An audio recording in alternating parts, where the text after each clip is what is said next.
Imagine being able to predict which students are at risk of failing a course, not weeks before the final exam, but just 2 weeks after they've started. That's the power of early warning systems in online education. And in this video, we dive deep into groundbreaking research from the 32nd SIGKDD Conference on knowledge discovery and data mining, a study that challenges everything we thought we knew about predicting student success. This isn't just another machine learning paper. It's a paradigm shift in how we think about timing, model selection, and the true drivers of student risk. Let's break it down step by step. The problem: intervening too late. In online learning environments, identifying at-risk students early is critical. But most existing models focus on predicting outcomes near the end of the course, when intervention is already too late to make a meaningful difference. Why? Because they rely heavily on assessment data, exam scores, quiz results, submission patterns, all of which take time to accumulate. But what if we could predict risk before students even submit their first assignment? That's the central question of this study, and the answer turns out to be far more surprising than anyone expected. The setup: a real-world dataset, real-world timing. Researchers analyzed the Open University Learning Analytics dataset, OULAD, which contains anonymized data from over 32,000 students across 7 courses. Each course lasts about 269 days, roughly 9 months. The team focused on the first 140 days, exactly 50% of the course duration, because that's when interventions are still actionable. They created 6 temporal snapshots: Week 2, Week 4, Week 8, Week 12, Week 16, and Week 20, each representing a point in time where educators might consider stepping in. For each snapshot, they trained 2 models, a decision tree and an LSTM, using only data available up to that point. No future data. No cheating. Just what was known at the time. The shocking discovery: demographics are king. Here's where things get mind-blowing. Even though the models had access to engagement metrics, like VLE clicks, time spent online, and submission patterns, the most important features weren't those. The top predictors: static demographic features, region, highest education level, socioeconomic status, IMD band, studied credits. Together, these accounted for 68% of the model's predictive power. In fact, cumulative VLE clicks, a classic engagement signal, contributed just 1.34% to the prediction.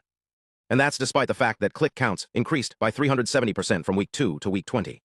So the more students interacted, the less it mattered. Why? Because early engagement patterns are already shaped by pre-existing factors, like access to technology, prior academic experience, or regional educational infrastructure. This isn't just a technical finding. It's a social one. It reveals that structural inequities are baked into the data, and they're detectable within the first 2 weeks. Model showdown: LSTM versus decision tree. Now let's compare the 2 models. LSTM, the early warning champion. The long short-term memory network, a deep learning model designed to handle sequential data, delivered 97.31% recall at Week 2. That means it caught 97 out of every 100 at-risk students, with only 2.69% false negatives. For context, that's a 14 percentage point advantage over the decision tree, which had 83.22% recall at the same stage. But here's the catch: LSTM's precision was low, just 53.36%. It flagged a lot of students, many of whom weren't actually at risk. But that's okay, because early intervention prioritizes catching everyone. Missing one at-risk student costs more than flagging a few who are fine. So in weeks 2-4, LSTM is the clear winner, not because it's perfect, but because it's conservative in the right way. It errs on the side of caution. Decision tree, the mid-course stabilizer. Now fast forward to weeks 8-16. The decision tree, a simpler interpretable model, shows remarkable stability. Accuracy stays around 78%. Precision climbs to 84-86%. Recall drops slightly but remains consistent. And here's the key: it's interpretable. Educators can see why a student was flagged, which feature triggered the alert. Was it region? Age? Prior attempts? This transparency builds trust. It allows instructors to design targeted interventions, tutoring, mentoring, resource referrals, based on understandable logic.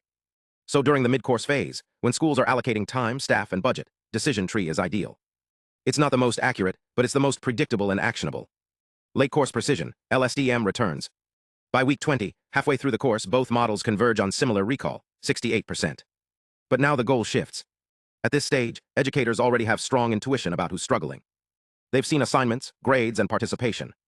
So the model's job isn't to find all at-risk students, it's to confirm and prioritize.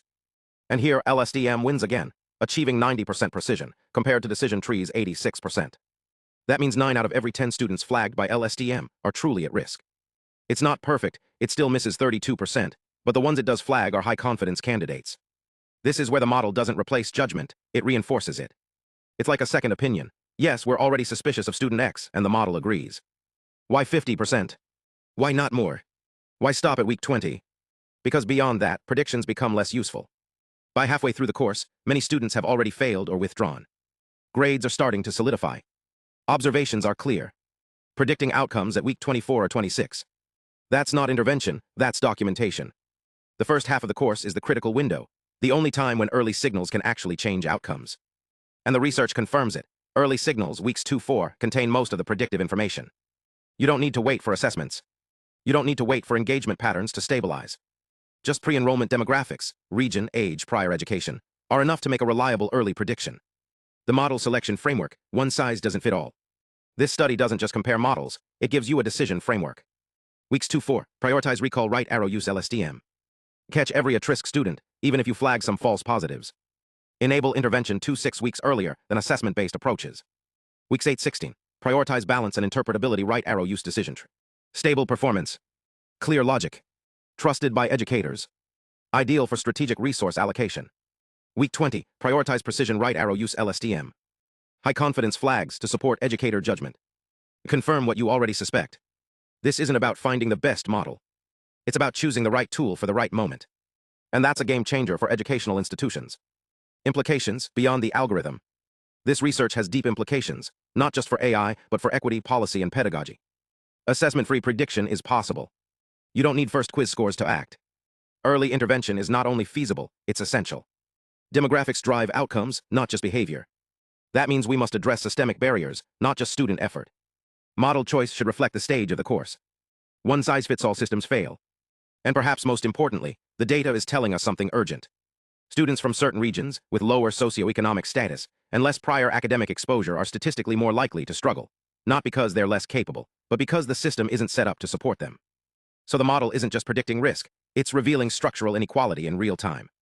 Limitations and the road ahead. Of course, this isn't perfect. The study didn't include assessment data in the baseline model. Future work should explore how combining static and dynamic features could improve mid to late predictions. The decision tree showed a drop in F1 score after week 8, possibly due to overfitting or feature drift, which warrants further investigation. And critically, no fairness analysis was conducted. Given that demographics dominate predictions, we must ask, are we reinforcing bias? Are certain groups being disproportionately flagged? Future work must include comprehensive fairness audits, bias mitigation, and inclusive design. Final takeaways. This study proves 5 things that matter. 1. Temporal prediction can be extended to week 20, and it's actionable. 2. Static demographic features dominate. 68% of the signal comes from pre-enrollment data. 3. Assessment-free early prediction is not just possible, it's reliable. 4. Model selection must depend on intervention timing. No single model fits all. 5. Early signals, weeks 2-4, contain the most predictive information. These aren't just technical findings. They're a blueprint for smarter, fairer, more effective educational systems. The bottom line. You don't need to wait for a student to fail to help them. You don't need assessments to know who's at risk. And you don't need to choose between accuracy and interpretability. With the right model at the right time and the right understanding of the data, you can intervene early, fairly, and effectively. That's the future of AI in education, not just prediction, but proactive, human-centered support. And this research, it's not just a paper, it's a call to action. So if you're an educator, a data scientist, or just someone who believes in equity in learning, this is what you need to know. Because the most powerful tool in education isn't the algorithm. It's the moment you decide to act, and now, thanks to AI, you can act before it's too late.